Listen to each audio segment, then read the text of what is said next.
Perspectiva singular. Bom, então, ó, vamos pensar na rua ali. O cara, você viu passando o bichinho ali, né? A imagem, seja o que for aquilo ali. Quem está ali?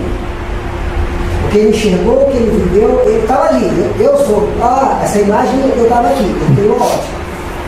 A outra ótica é de quem está ali naquele ponto filmando, aquele flash. A ótica maior é que ele tem um telão, né? Ele tem um zoom maior. Mas ele está no helicóptero lá em cima gravando tudo. Ele tem uma outra noção de espaço, de reflexo de luz. Isso falando só do ambiente.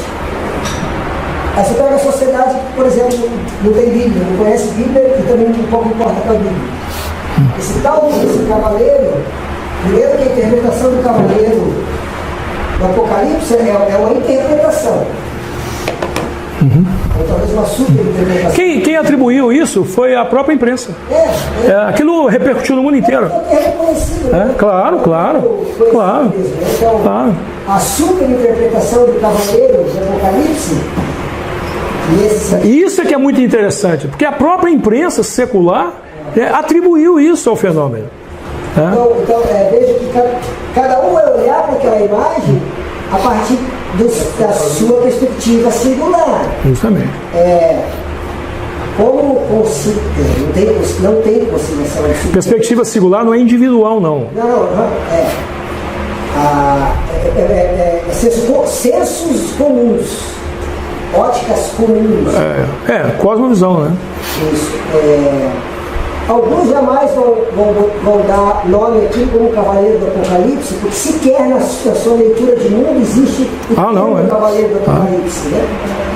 Para outros, sabem que tem o tal do Cavaleiro do Apocalipse, mas jamais vão dizer porque interpretam ou entendem que os 4 Cavaleiros do Apocalipse tem nada a ver com esse desenho de Cavaleiro do Apocalipse. Né? Então, acho que isso retrata bem a ideia do que a confusão significa. É um extrato muito particular. Justamente. Como enxerga aquele fenômeno. Singular. É único. Singular do extrato singular do fenômeno, né? E aí é que onde, né, vai ficar assim, não, mas eu não acho. Eu nem estou falando isso do ponto de vista pessoal. Assim, olha, a questão de ser o cavaleiro, hein? Isso termina virando particular, não? O quê? Não entendi. Mas eu nem estou falando do cavaleiro, Solon, assim, é porque a imagem que você colocou ali. Poderia ser outra coisa. O fenômeno é o seguinte, a cosmovisão te dá uma visão singular do fenômeno. Singular quer dizer de grupo, singular quer dizer que é diferente, não é individual. Não é a minha cosmovisão, não existe a minha cosmovisão. Eu, por exemplo, procuro ter cosmovisão bíblica sobre todas as coisas. Não é a minha cosmovisão. A cosmovisão bíblica, ela sempre te dá uma visão sobrenatural, inclusive nas questões naturais. Por exemplo, a morte de Jesus é sobrenatural ou natural? Não, é natural. Ele morreu crucificado, o ladrão morreu crucificado, o outro ladrão, todo mundo morreu crucificado. Ali eram homens que estavam morrendo. Hein? O sobrenatural foi terceiro. Não, o ato da crucificação, ele tinha todo o envolvimento sobrenatural. Ele em si é um ato natural, mas ele tem consequências sobrenaturais. O alcance é sobrenatural. É isso que a cosmovisão bíblica faz. Ela enxerga, mesmo naquilo que é natural, o sobrenatural. No naturalismo, até aquilo que pode ser sobrenatural é visto como natural.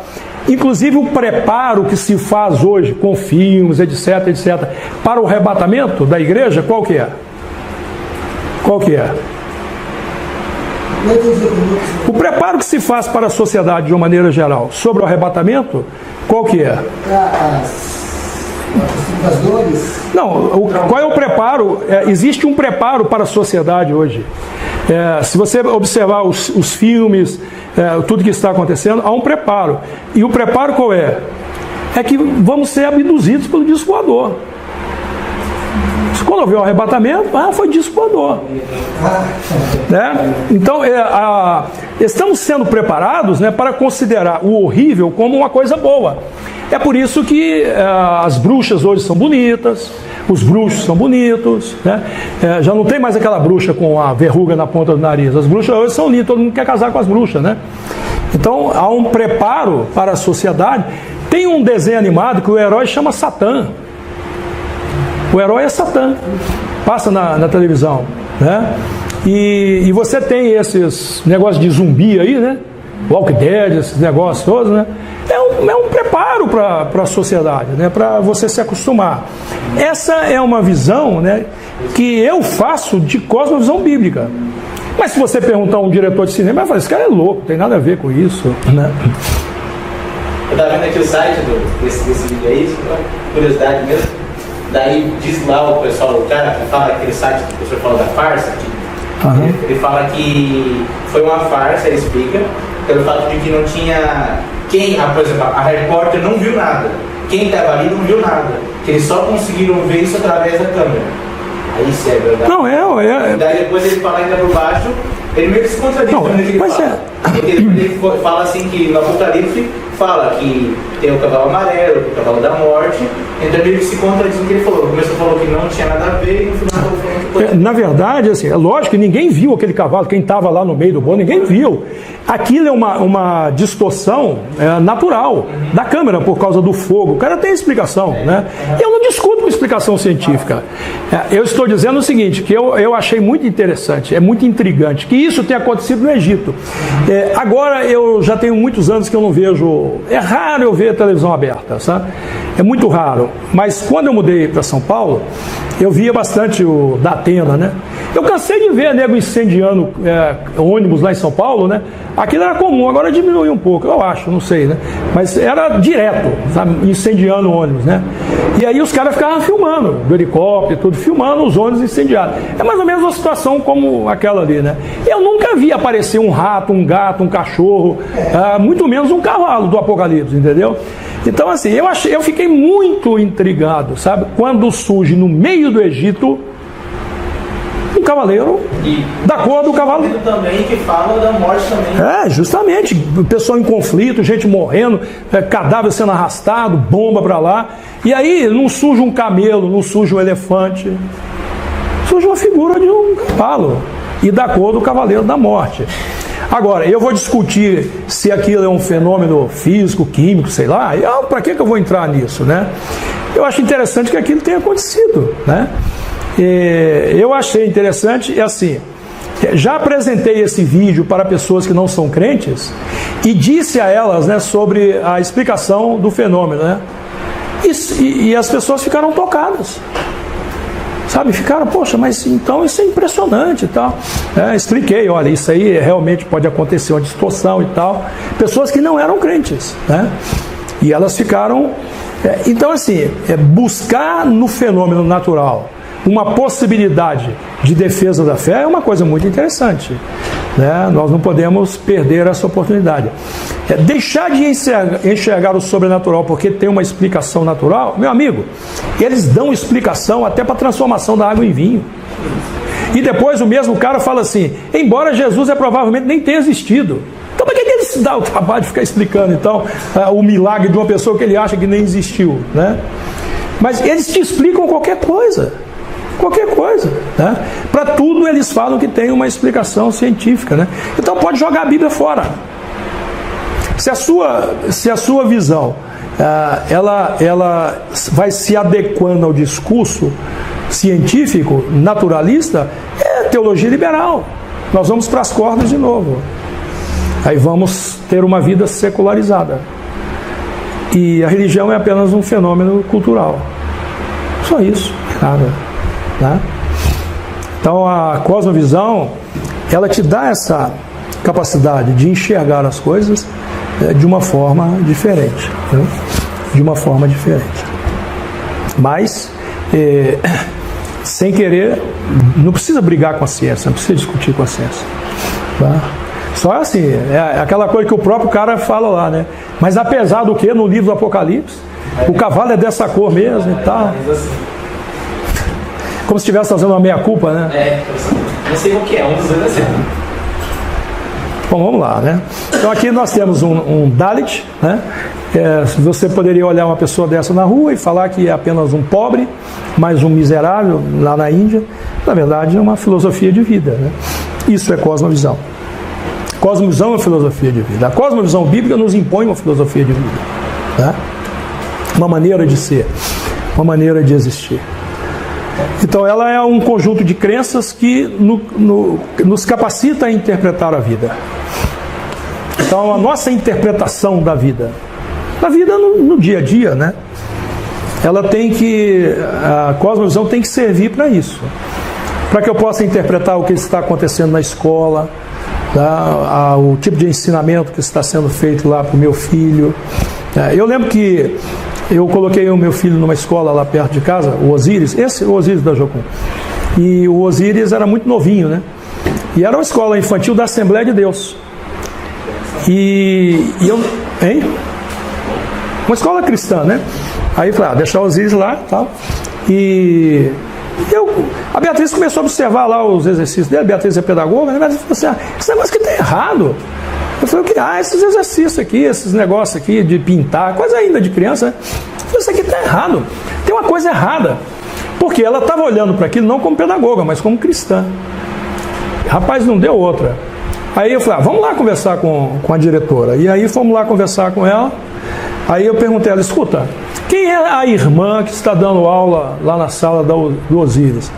Aí ela falou assim, pois é que nós estávamos aqui muito apertados financeiramente, aí nós fizemos um convênio com a prefeitura esse ano, e aí a prefeitura entrou com a mão de obra. Então a moça que está lá não é uma irmã. E eu falei, e o que ela é? Ela é espírita. Aí a Beatriz falou, aqui, eu não quero meu filho aí mais. Aí nós tiramos ele de lá, levamos para uma escolinha presbiteriana, e aí acabou o problema. Porque eles fizeram um convênio, a prefeitura entrou com a mão de obra, uma mulher espírita. E a Beatriz percebeu. Falou, não, está errado isso aqui não está certo. Porque estava fora do padrão da cosmovisão bíblica. E isso dentro da Assembleia de Deus, né? E aí, mas é um conjunto de crenças, né, que nos capacita a interpretar a vida. Você vai olhar para a sua realidade, né, do dia a dia e vai começar a entender que algumas coisas estão erradas, estão precisando de ser modificadas, né? Mas por causa da visão. É uma visão distoante. O choque é constante. A cosmovisão bíblica é muito difícil viver nesse mundo. Porque o mundo naturalista. Aqui no Brasil ainda se sente menos. Mas países europeus, por exemplo, nossa Deus, é um absurdo. É um grande sofrimento viver como cristão, né? A mentalidade é completamente naturalista, completamente secularista, né? E aqui nós vamos acabar caminhando para essas coisas. Imagina agora, pode abortar que não vai preso, né? Com 3 meses. Daqui 3 meses, daqui uns dias 5 meses. Daqui um dia pode fazer de qualquer jeito, né? Teve o casamento homossexual, né? Então agora já estão querendo tratar as igrejas como comércio, né? Quer tributar as igrejas.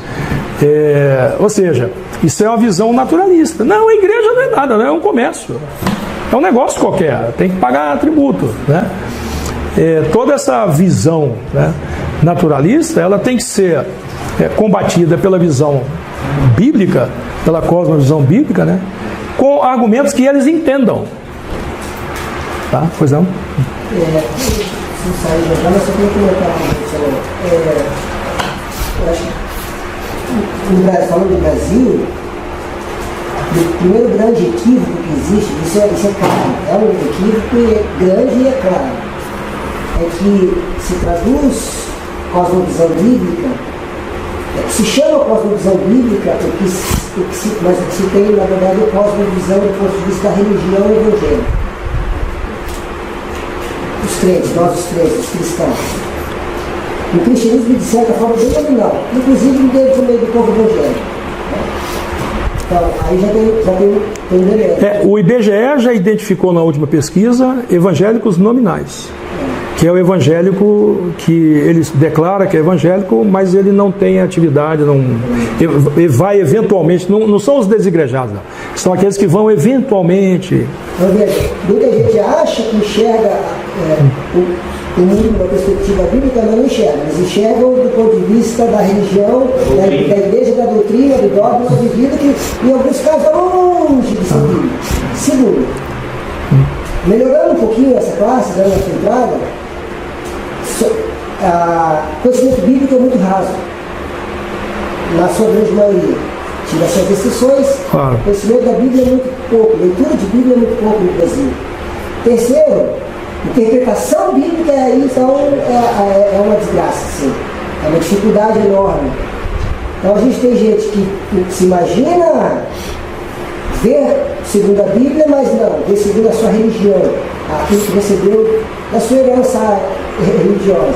Aí aqueles que vão para a Bíblia leem muito pouco, têm pouco conhecimento, e os que têm ainda um certo conhecimento por força da religião, por tendência da religião, por inclinação da religião que tem, ainda interpretam erroneamente. Aí, amigo... É assim, a igreja sempre foi assim.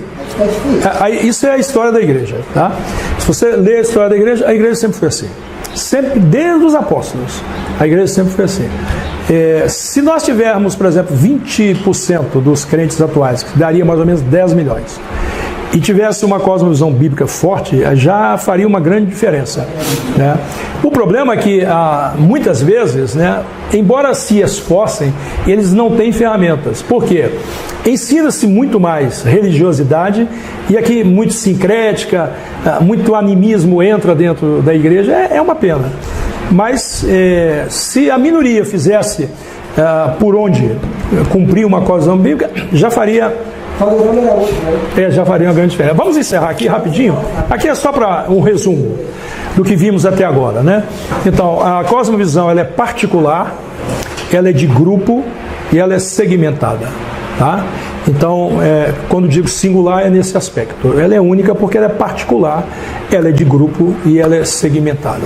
Então, não existe a do indivíduo, a cosmovisão do indivíduo. Existe a de um grupo a qual ele pertence.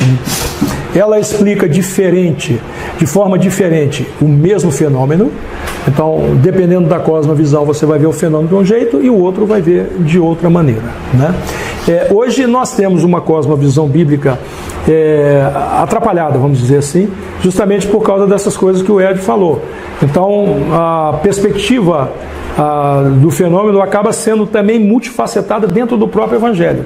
E não deveria, mas acaba também, por causa de que não há uma solidez. Perdemos mais tempo falando sobre liturgias, né, do que de princípios bíblicos. E aí acontece isso. Ela define o cosmos de acordo com a sua crença fundamental. Isso é que é importante, né? A minha crença fundamental ela tem que ser decisiva. Ela tem que ser decisiva na hora de escolher o lugar onde eu posso passear, a escola que eu vou frequentar, o tipo de esporte que eu vou praticar, o tipo de trabalho que eu vou ter. A minha crença fundamental ela tem que decidir essas coisas, né? E municia o subconsciente para fornecer subsídios à interpretação da vida. É o caso do nous que nós estávamos falando. Então, quando a minha cosmovisão está muito fortalecida, então ela vai me dar subsídios para interpretar a vida, para reagir à vida e para que a minha vida seja uma expressão dessa cosmovisão. Ok? Esse é o resumo. Então, se alguém quiser falar mais alguma coisa, da minha parte, encerramos por aqui.